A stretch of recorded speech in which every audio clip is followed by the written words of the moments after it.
This is a joyful reunion with producer-actress Roma Downey and her husband Mark Burnett. Want to mention Emmy and People's Choice Award winning. Good to see that event, that televised broadcast, which you put together and received an award there.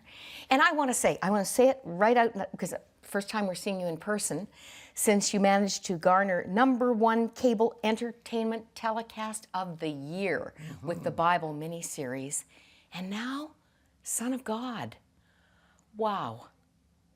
I have to tell you, on the way out of town, having seen the 2-hour movie, here's what I heard. A producer, Hollywood producer, being interviewed on the radio, and he said, cynical films are more uplifting because they're honest. Cynical films. And I thought, you haven't been to Son of God. This is really wonderful. And, well, this is what you planned. This has been a 4.5-year journey. And the response, Mark, tell us what you were just sharing about the LA premiere. Well, first of all, just a very interesting thing to the word cynical.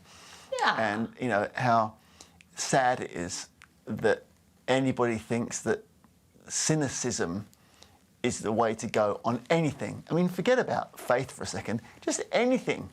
I mean, listen, life's full of struggles.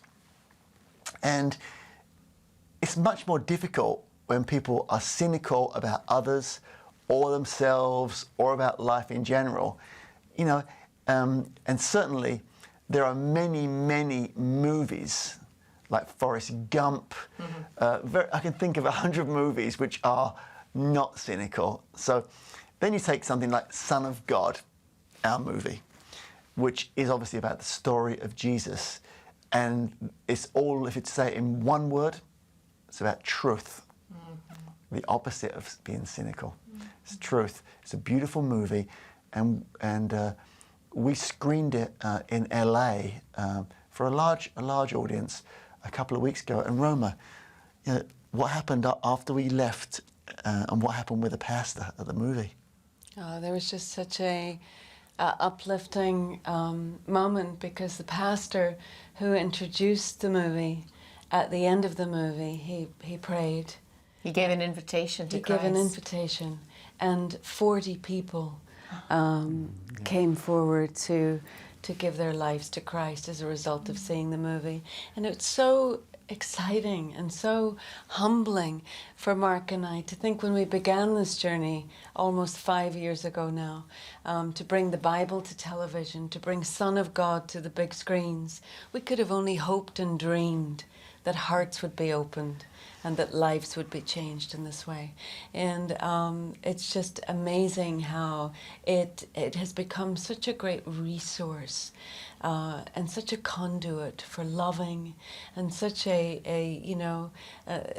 way to reach people with the Gospels. You know, Mark and I always say, if Paul, the disciple, had Twitter, he'd be tweeting. If the disciples were on Facebook, they'd be sharing. This is 2014, though, and we know how to emotionally engage an audience through film. It's not the only way to spread the Gospels, but it's a very immediate, visual way to share the word. And Son of God is a beautiful film. It's come together even more beautifully than we could have hoped. I don't think I'll spoil anything by saying that it opens with John, the apostle, Jesus' cousin, on the Isle of Patmos, reflecting on the story of Jesus. And I'll just tell you, I had lots of tears. It felt like being with Jesus for 2 hours. It really did. Another thing that really stood out to me, here's the advantage of the big screen. The texture, the scenery, the details in the props and costumes that just highlighted for me the care to detail, authenticity of the period.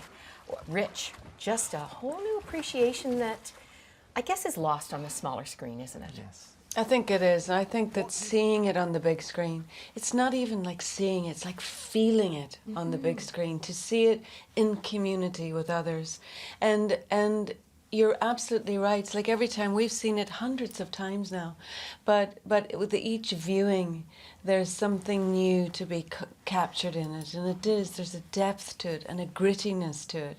You know, it was something that Mark and I cared deeply about in the making of the film, that it would feel authentic, that you would feel like you were walking in the footsteps with these characters, that you would feel like you got to know Jesus. We wanted to show the humanity of the characters and the places in these characters that you could relate, that they would emotionally connect with you, that you would feel like they were real people. You know, the disciples didn't know they were characters in the Bible, right? They were just real people struggling with the things that you struggle with, the things that I struggle with. Nobody was perfect. The only perfect character in the whole film, of course, is Jesus.